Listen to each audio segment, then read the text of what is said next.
Fala, meu povo.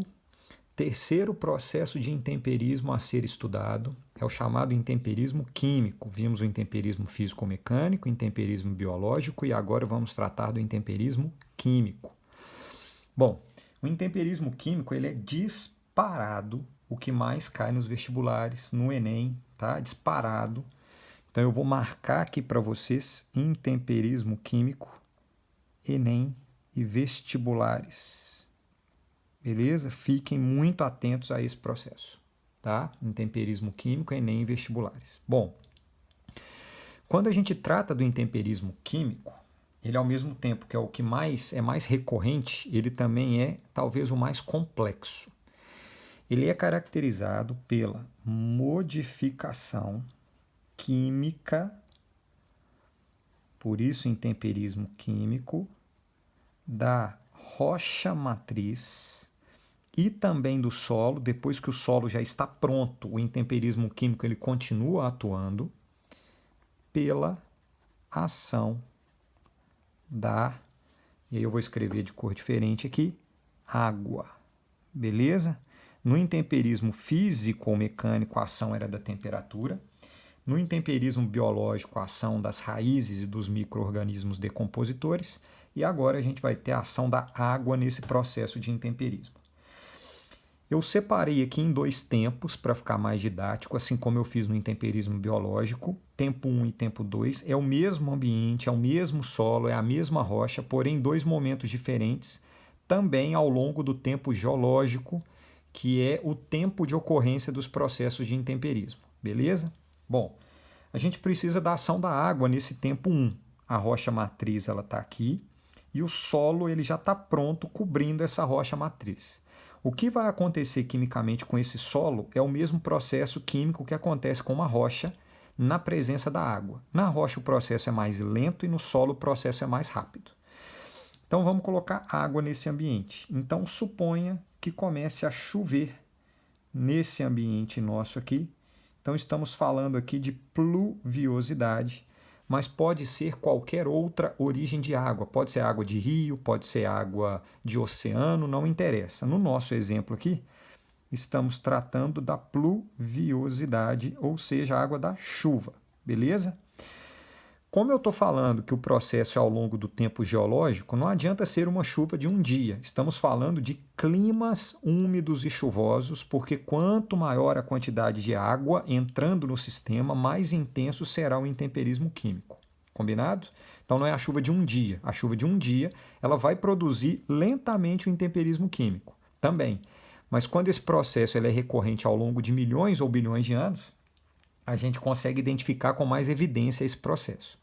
Então, nesse tempo 1, pluviosidade. Quando a água entra em contato com o solo, ela penetra nesse solo, ela entra no solo.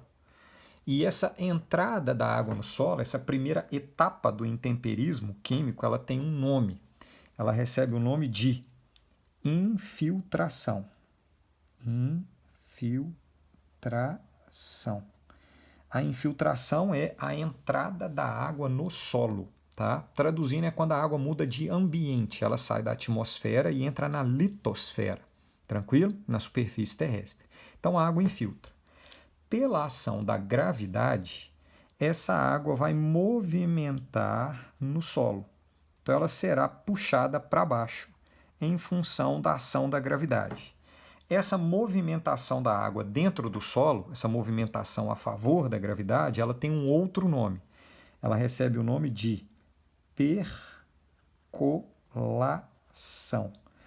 Então, no intemperismo químico, a gente tem dois movimentos da água no solo, e isso acontece também na rocha. O primeiro é a infiltração, quando a água entra no solo, só o ato dela penetrar no solo, ela infiltra. E quando a água movimenta a favor da gravidade, a gente dá o nome de percolação. Só que quando esses dois processos acontecem, ou seja, a infiltração e percolação, quimicamente acontece também uma modificação do solo, que é o seguinte: os solos, genericamente, eles são compostos de dois conjuntos de elementos químicos. O que está mais clarinho aqui de cinza são sais solúveis em água, cálcio, sódio, potássio e magnésio. E o que está de vermelho aqui são os metais ferro e alumínio. Esses são os principais componentes do solo e da rocha. Só que o cálcio, sódio, potássio e magnésio, eles são solúveis em água. O que isso quer dizer? Quando a água infiltra e percola, ela consegue capturar esses sais solúveis. Quando ela captura esses sais solúveis, na medida em que ela faz a percolação, ela movimenta, ela transporta esses sais pelo solo a favor da gravidade. Então ela vai tirando esses sais solúveis da superfície, a água, e levando para ambientes mais profundos do solo, podendo formar no contato da água com a rocha matriz, já que a rocha matriz é impermeável, a gente vai ter a formação do famosíssimo lençol freático. E essa água do lençol freático, rico em sais minerais solúveis que foram transportados e retirados pela água no processo de infiltração e percolação, esse lençol freático ele tende a sair do solo, a se movimentar, formando, por exemplo, rios. Os rios são originados dos lençóis freáticos. Então, repara a sequência do processo. A água infiltra, percola. No processo de infiltração e percolação, ela retira os sais solúveis, leva esses sais solúveis até os lençóis freáticos que movimentam formando os rios.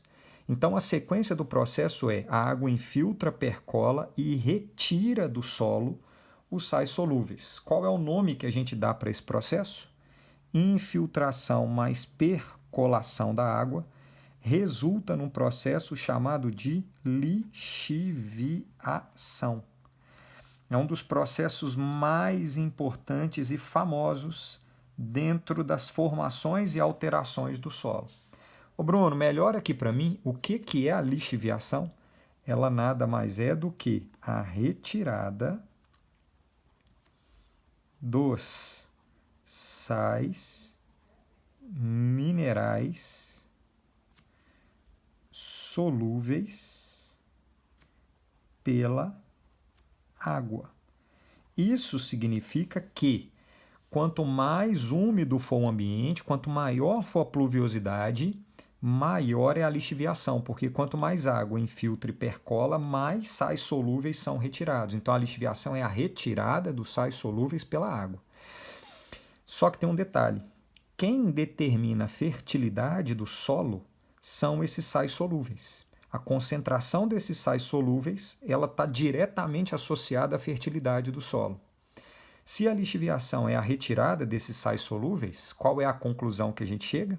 Que, fiquem muito atentos a isso, pessoal, quanto maior for a lixiviação de um solo, menor será a sua fertilidade. Então, solos muito lixiviados são solos pouco férteis, com poucos nutrientes. Vou dar um exemplo. O solo amazônico é um solo extremamente lixiviado, por causa da alta pluviosidade no ambiente amazônico, é um dos climas que mais chove no mundo. Resultado, grande retirada dos nutrientes, alta lixiviação, baixa fertilidade. O solo do Cerrado é outro solo que sofreu com alta lixiviação ao longo do tempo geológico. Resultado, solos com baixa fertilidade. Bruno, como que eu faço para ocupar e plantar e desenvolver agricultura, por exemplo, nesses ambientes? A gente tem que reformar, reconstruir esses sais minerais do solo. Como que é feito isso? À base de fertilizante. A alteração química promovida pelo homem é a reagregar, recolocar esses sais solúveis no solo por meio dos fertilizantes, beleza? Para potencializar o desenvolvimento agrícola desse solo, por exemplo. Então, o intemperismo químico ele tem relação direta com a ocupação humana em determinados ambientes. Só que repara o seguinte, no tempo 1 houve a retirada dos sais solúveis. Ao longo do tempo geológico, quanto mais sais solúveis a gente retira, proporcionalmente, mais ferro e alumínio ficam no solo. Vamos criar uma situação aqui agora. Vamos supor que seja possível, isso não vai acontecer nunca, mas aqui vamos supor isso, foi retirado por infiltração, percolação e lixiviação, foi retirado 100% dos sais minerais solúveis desse solo. O que sobra nesse solo no tempo 2 são os metais. Então a gente vai ter alta concentração de ferro e alumínio nesse solo.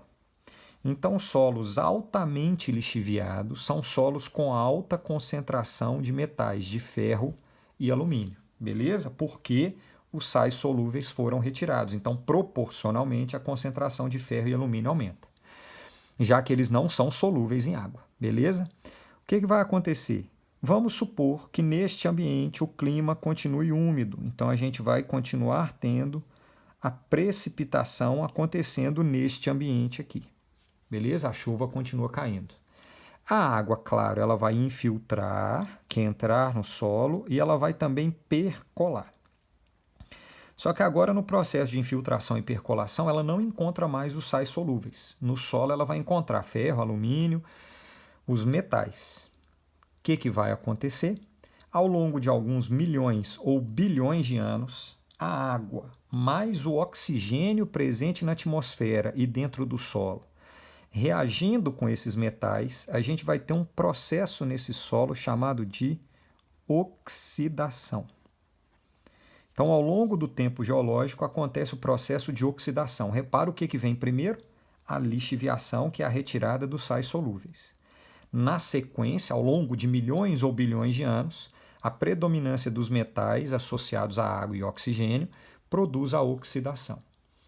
Essa oxidação do solo, traduzindo aqui, tá, gente, que é enferrujar o solo, ela é mais intensa, prestem muita atenção aqui agora, quando nós temos uma condição climática específica, que é a alternância, ela é mais intensa, tá? Alternância de estações do ano, quando nós temos estações muito bem definidas. Quais são as estações que alternam e aí favorecem a ocorrência dessa oxidação? Quando nós temos estações alternando entre período de seca muito bem marcada, associado a períodos de chuva muito bem marcado. Então, quando nós temos alternância de seca e chuva, ou seja, muita chuva, a água infiltra, percola, começa a oxidar, e depois é um período de seca muito bem marcado, quando a gente tem a evaporação do excedente de água e a oxidação ela fica mais intensa, acontece o processo de intemperismo químico, que é a modificação química da rocha e do solo com mais intensidade. Existe um clima onde esse processo, então, ele é mais perceptível, que é o clima tropical. Fiquem atentos porque isso já caiu muito em vestibular. O clima tropical, que é o clima predominante no território brasileiro, ele é caracterizado por duas estações bem definidas, um período seco e um período chuvoso muito evidente. Na Amazônia, por exemplo, a gente tem basicamente período chuvoso o ano inteiro. Então, na Amazônia, o processo de lixiviação ele é muito intenso, mas o processo de oxidação ele é menos intenso do que no clima tropical, localizado principalmente no Brasil Central. Para dar um exemplo, o estado de Minas Gerais, clima tropical, com um processo de oxidação do solo muito intenso. Esse processo de oxidação do solo ele tem um nome. Oxidação é na química. Na geografia, eu vou até mudar de cor de caneta, esse processo de oxidação ele é chamado de laterização. É um processo de laterização. Então, na prova de geografia, dificilmente, para não falar nunca, vocês vão encontrar a expressão oxidação. Vocês vão encontrar a expressão laterização, que é o sinônimo do processo de oxidação do solo. Então, a gente tem dois processos muito fortes no intemperismo químico. O processo de lixiviação e o processo de laterização. A lixiviação retirada dos minerais solúveis e a laterização é a oxidação do solo, principalmente do ferro e do alumínio. Nessa oxidação, nós teremos dois resultados. O primeiro é a formação de solos extremamente ácidos, beleza? Solos com alta concentração de hidrogênio livre no solo, de H+. Então, solos muito ácidos. Por isso, todo solo laterizado ou oxidado é um solo extremamente ácido. Significa que ele é pobre em sais minerais, porque já sofreu a lixiviação. Então, para ele ser um solo ácido, ele tem que ser um solo laterizado, e para ele ser laterizado, ele tem que ser um solo lixiviado. Toda vez que vocês ouvirem a expressão solo ácido, lembrem-se sempre que para chegar nesse nível de um pH 4, pH 5 mais ou menos, tem que ter passado por um processo de lixiviação muito intenso. Então são solos normalmente pobres. E segundo, o processo de laterização ou de oxidação, ele produz a formação dos minérios. Todo solo laterizado é solo rico em minério. Como esse processo ele demora bilhões de anos, a gente só tem minério em solo, em ambiente muito antigo geologicamente. Por isso a gente só tem os minérios em escudos cristalinos e maciços antigos, que são geologicamente muito antigos, expostos ao longo de bilhões de anos a esses processos de alterações químicas. Os dois principais minérios são o Fe2O3, conhecido como hematita, tem esse nome em homenagem à hemácia, vermelho e com muito ferro. E o segundo é o Al2O3, conhecido como bauxita. É o minério do alumínio e o minério de ferro, a hematita de ferro e a bauxita do alumínio, que são encontrados apenas em solos laterizados. E para que a laterização aconteça, a gente demanda de bilhões de anos de pluviosidade alternado com período seco, para que esse processo aconteça de maneira muito intensa. Fechando, esse processo de laterização, quando ele chega no seu nível máximo, forma-se na superfície do solo uma capa ferruginosa, especialmente do Fe2O3, uma crosta ferruginosa, que ela pode ter alguns centímetros ou alguns metros de espessura, que é uma crosta, uma capa extremamente dura, dificulta muito a fixação dos vegetais, e essa crosta ferruginosa ela é chamada de crosta laterítica ou canga. Quando existe uma crosta laterítica no solo, significa que ele é um solo em nível altíssimo de laterização, rico em minérios, extremamente ácido, portanto muito pobre em nutrientes que são sais minerais, e o desenvolvimento da vegetação nesse tipo de solo é um desenvolvimento extremamente limitado, dificultado pela falta dos nutrientes, por isso as plantas, os vegetais, eles tendem a ficar nesse tipo de solo como vegetais mais de porte mais baixo, vegetais arbustivos e herbáceos, que é a vegetação rasteira, em função da dificuldade de acesso a nutrientes. Beleza? Valeu, pessoal!